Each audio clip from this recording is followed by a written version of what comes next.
Caminho da Perfeição Santa Teresa de Jesus, capítulo 7, em que se trata da mesma matéria do amor espiritual e se dão alguns avisos para alcançá-lo. É coisa admirável, que amor tão apaixonado é este! Quantas lágrimas custa, quantas penitências e quanta oração! Que cuidado em recomendar a todos aqueles que imagina poderem ajudar diante de Deus, para que intercedam por aquela alma. Que desejo constante, sem encontrar contentamento, enquanto não a vê progredir. Se lhe parece que a alma melhorou, mas depois percebe que retrocede um pouco, já não encontra prazer na vida. Não come nem dorme. Tamanha é a preocupação, sempre temerosa de que a alma que tanto ama venha a se perder e de que venham a separar-se para sempre. A morte desta vida não lhe causa espanto algum. O que ela não quer é apegar-se a algo que, num só sopro, pode escapar-lhe das mãos, sem que consiga segurá-lo. É, como já disse, um amor sem pouco nem muito de interesse próprio. Tudo o que deseja e quer é ver aquela alma enriquecida com os bens do céu. Esta, sim, é verdadeira vontade, e não esses quereres desordenados de cá de baixo. Nem falo dos maus, pois desses Deus nos livre. Onde há inferno, não há palavras suficientes para descrever o mal. Nem o menor deles pode ser devidamente exagerado. Dessas vontades más não devemos sequer falar, irmãs, nem pensar nelas, nem ouvi-las, nem em brincadeira, nem a sério, nem consentir que diante de vós se trate ou se conte algo semelhante.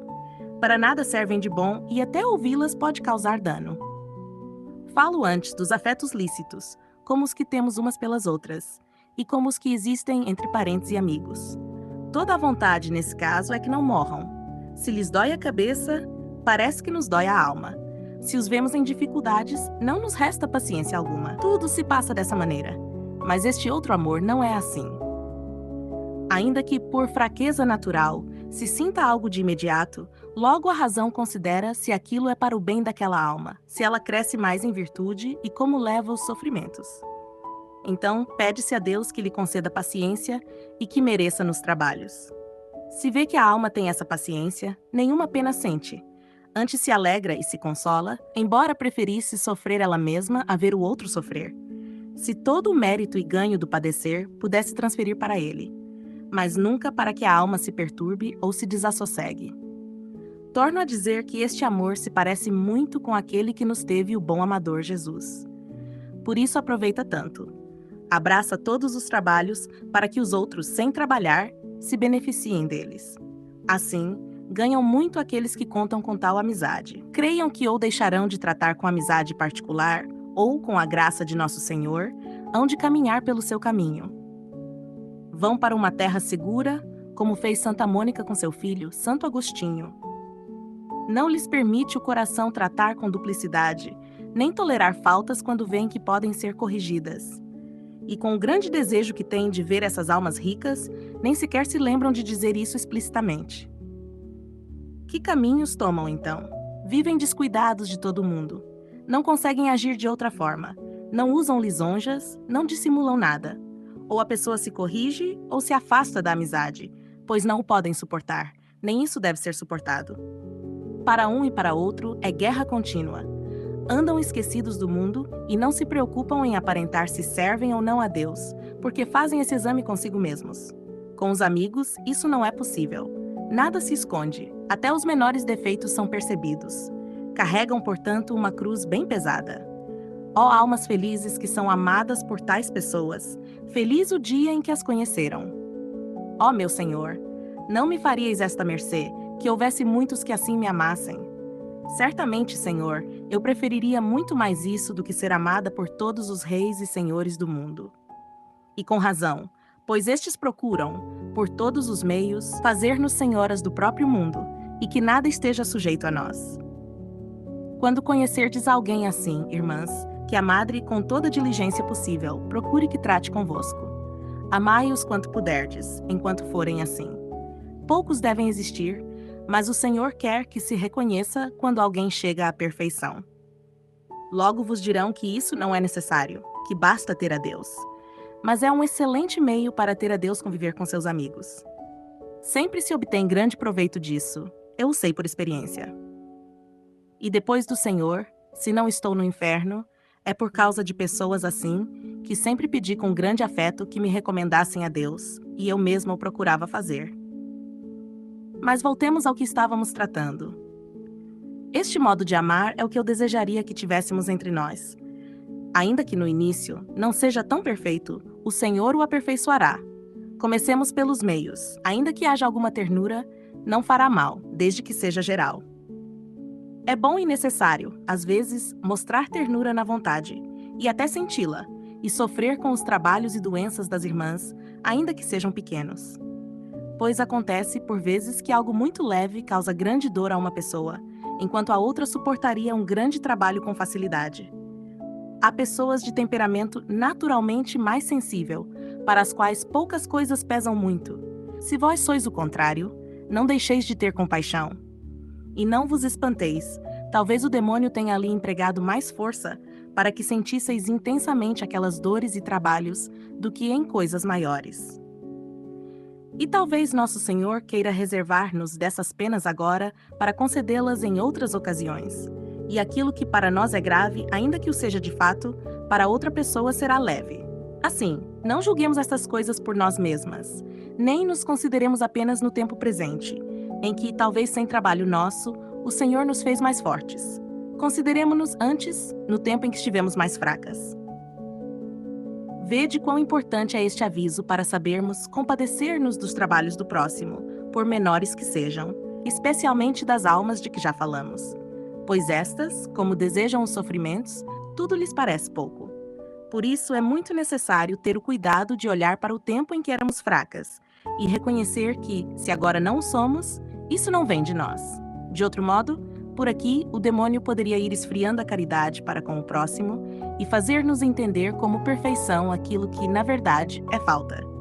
Em tudo é preciso cuidado e andar vigilantes, pois ele não dorme, e nos que caminham em maior perfeição, haja ainda mais, porque suas tentações são muito mais dissimuladas. Não se atreve a outra coisa senão aquilo cujo dano não parece evidente, até que já esteja consumado, se, como digo, não houver vigilância. Em suma, é necessário sempre vigiar e orar, pois não há melhor remédio para descobrir essas astúcias ocultas do demônio e fazê-lo mostrar-se do que a oração.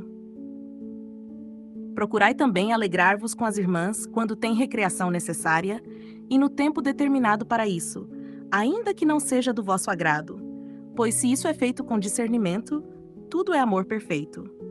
E assim é que, querendo tratar do amor que não é tão elevado, não encontro o caminho nesta casa para que ele apareça entre nós. Mas será bom tê-lo, porque sendo reto, tudo deve voltar ao seu princípio, que é o amor de que já falamos. Pensei dizer muito mais sobre isso, mas, refletindo melhor, não me parece que tal modo de amar tenha lugar aqui, no estilo de vida que levamos. Por isso, quero contentar-me com o que já disse, esperando em Deus que, ainda que não seja com toda a perfeição, não haverá nesta casa disposição para outra maneira de amar.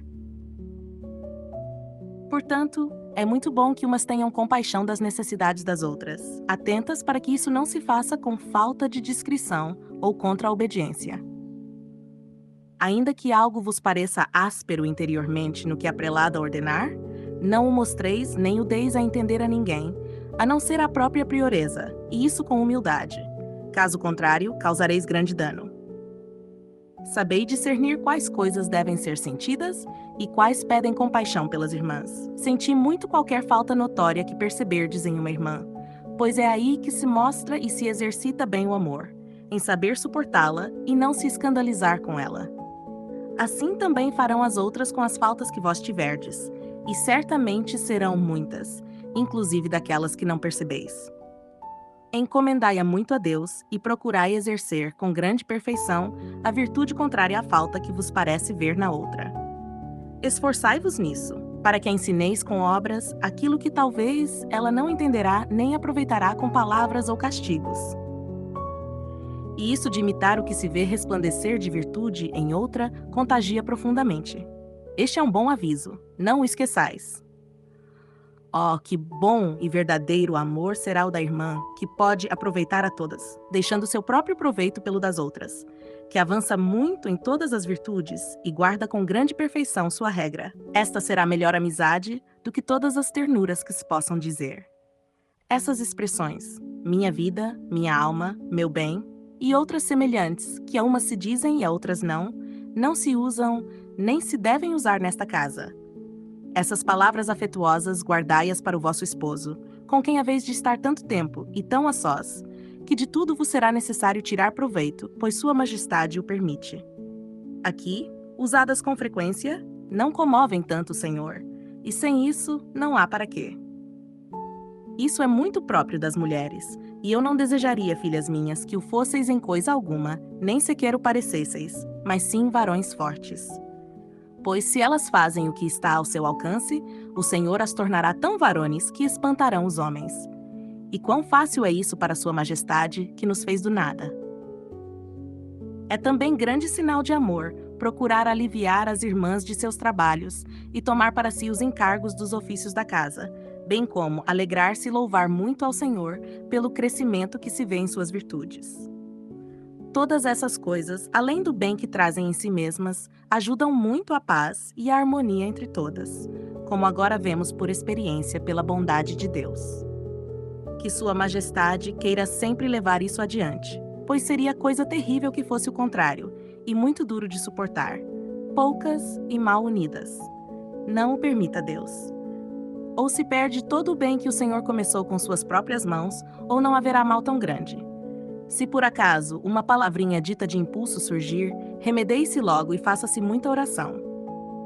E se aparecer alguma dessas coisas persistentes, grupinhos, desejo de sobressair ou pontinho de honra, confesso que me gela o sangue ao escrever isto, ao pensar que isso possa um dia acontecer, pois vejo que é o principal mal dos mosteiros.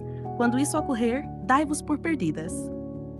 Pensai e crede que expulsastes vosso esposo de casa e que, de certo modo, o obrigais a procurar outra morada, pois o lançais fora de sua própria casa. Clamai a Sua Majestade, procurai remédio, pois se não o fizerdes com confissão e comunhão frequentes, temei que haja algum Judas. Olhe muito a prioresa, por amor de Deus, para não dar lugar a isso, cortando logo os princípios, pois aqui está todo o dano ou todo o remédio. E aquela que perceber que causa perturbação, procurem que vá para outro mosteiro, pois Deus lhe dará com que seja sustentada. Lançai para fora esta pestilência, cortai os ramos como puderdes, ou se não bastar, arrancai a raiz. E se ainda assim não for possível, que não saia da cela quem tratar dessas coisas, pois muito melhor é isso do que contagiar a todas com tão incurável enfermidade. Oh, que grande mal é este! Deus nos livre de mosteiro em que ele entre. Eu preferiria que entrasse nele um fogo que nos consumisse a todas. Porque, em outro lugar, creio que direi algo mais sobre isso. Como é assunto de tamanha importância para nós, não me alongo aqui. Quero apenas, antes, que vos queirais e vos ameis com ternura e cuidado, ainda que não seja um amor tão perfeito como o que foi descrito, desde que seja geral e que não haja ponto algum de discórdia. Não o permita o Senhor, por quem Sua Majestade é. Amém. Suplico a nosso Senhor e pedi-lhe muito, irmãs, que nos livre desta inquietação, pois somente de Sua mão pode vir tal graça.